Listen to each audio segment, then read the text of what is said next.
fight intensifies in night of rockets, airstrikes. Palestinian militants fired dozens of rockets into Israel, and the Israeli military carried out scores of airstrikes as fighting near the Gaza-Israel border intensified overnight into Thursday. Air raid sirens sounded almost non-stop in southern Israel from sundown Wednesday, warning residents to stay in shelters as more than 80 rockets were fired in their direction. At the same time, Israeli aircraft struck 140 targets belonging to the Hamas Islamist group that controls the Gaza Strip.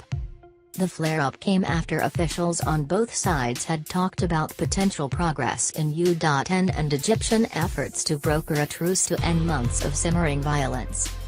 Israeli media reported several residents of Sderot and other border towns were wounded by rocket fire.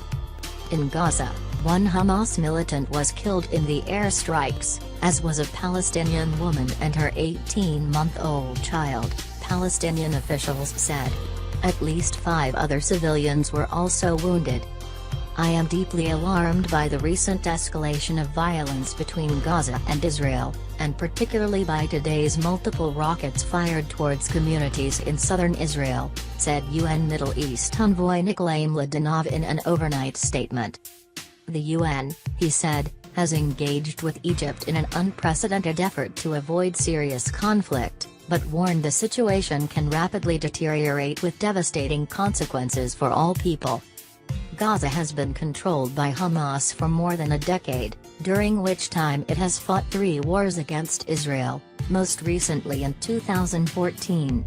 Though neither side appears keen on another full-blown conflict.